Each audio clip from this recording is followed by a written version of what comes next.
This video is designed to assist non-radiation workers in understanding correct procedures required when working in areas where radiation materials and sources are or could be present. During the video, you will follow a non-radiation worker, Joe, as he prepares to enter a radioactive work area. A non-radiation worker is a person who does not perform radiation work, but has unescorted access to laboratories approved for radiation work, materials, and sources. Non-radiation workers who access radiated areas need to be trained in radiation safety and awareness. This video provides non-radiation workers basic awareness level training on radiation practices for Idaho State University. At the end of this video, you should be able to identify basic radiological fundamentals, including biological effects, identify the relative risk of exposure to radiation and radioactive materials, identify measures implemented at ISU facilities to control exposure, and understand individuals' rights and responsibilities related to the ISU Radiation Protection Program. During this training, Joe will illustrate a step-by-step example as he prepares to work in a radiological area. Hi, I'm Joe. I work here in this radiological lab, but not with radiological material.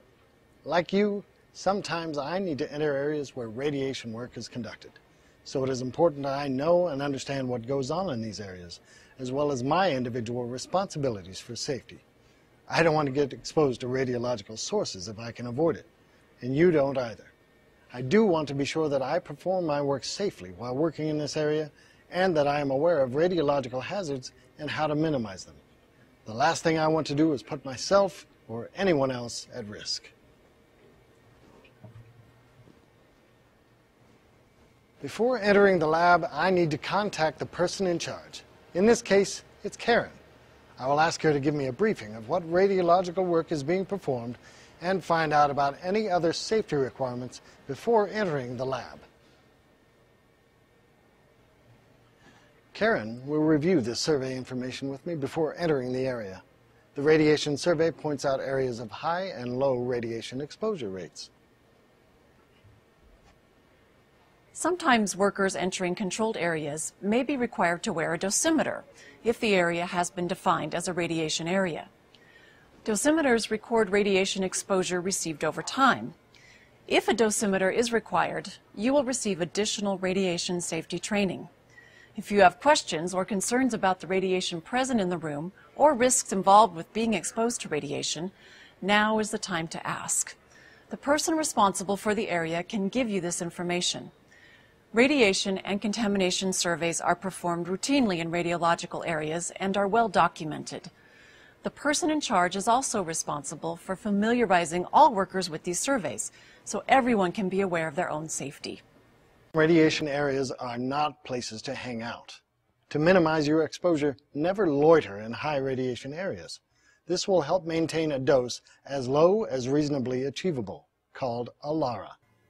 The basic Alara principles are: minimize your time in the radiation area, maximize your distance from the radiation source, and shield yourself from the radiation source to reduce exposure.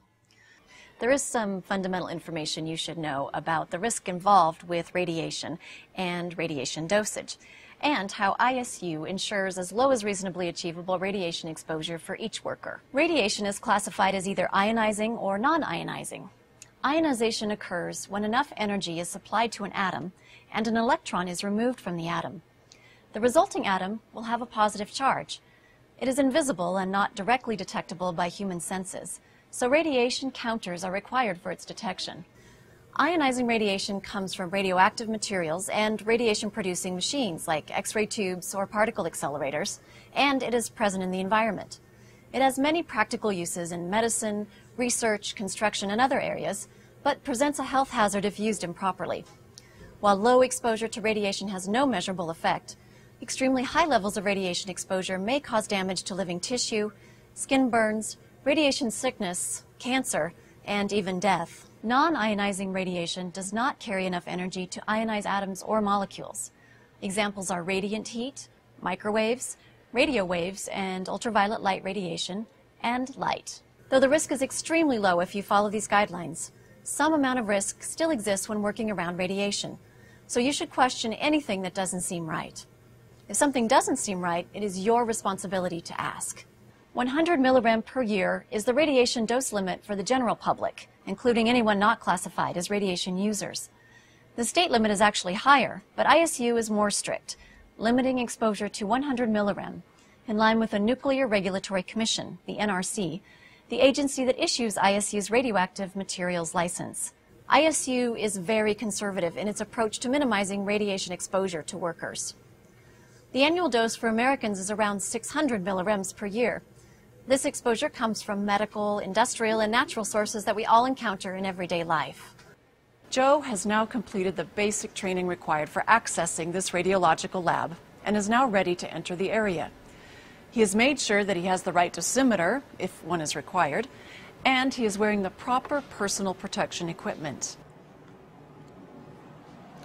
After entering the area, take a minute to get familiar with all postings and instructions. It is your responsibility to obey all radiological and safety signs, postings, barriers, and procedures. Here are some of the most common ones you will encounter. The three-bladed radiation warning sign indicates a source of radiation is nearby. Magenta and yellow rope, tape, or chains indicates a barrier for radiation protection purposes. Tags and labels provide specific information about radiation sources. Yellow plastic wrap or bags may be used to handle radioactive materials. Storage containers like these should always be marked with a label that reads, "Caution, radioactive materials." And instruction signs like these provide guidance on safe work practices. Once you have entered the area, check your surroundings and identify all exits, fire alarms, fire extinguishers, emergency contact numbers, and the location of phones and spill kits.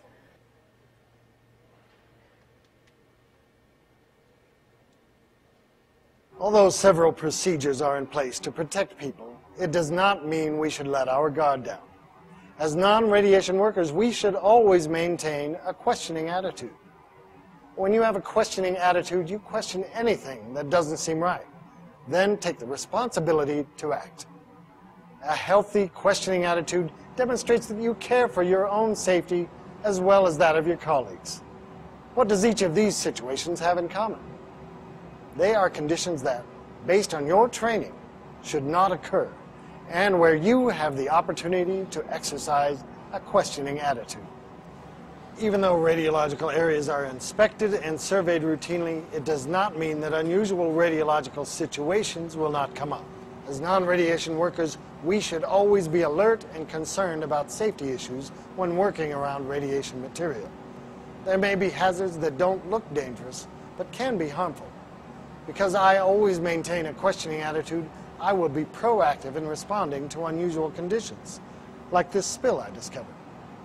Be aware of situations such as spilt or uncontrolled radioactive items, leaking pipes or hoses, liquid on the floor, etc. If a spill is noticed in a radiologically controlled area, then take WIN actions. WIN stands for warn, isolate, and notify. Warn others that may be in the area. Isolate the area so that a person does not unknowingly step into the spill area, and notify emergency response personnel to control the spill. Do not attempt to clean the spill up yourself, and do not handle radioactive materials. Hey, there's some kind of liquid on the floor over here. Jared, will you call someone to clean this up while I guard the area? If you find a spill and no other lab workers are around, then make the proper notifications and guard the area until emergency response personnel arrive. Let's review what we've learned. As a non-radiation worker, always get permission before entering a radiological area. Only enter radiological areas after you are properly trained and approved. Do not bring unapproved people into the area. Obey all postings, barriers, instructions, and procedures concerning the lab area. Be sure to practice Alara to minimize exposure and stay alert while in the laboratory. Question each situation when things are uncertain or just don't seem right. Keep a questioning attitude and take responsible actions that keep both you and your colleagues safe. And by following these simple guidelines, you can stay safe as a non-radiation worker while working near radiological areas. Stay safe and I'll see you in the lunchroom.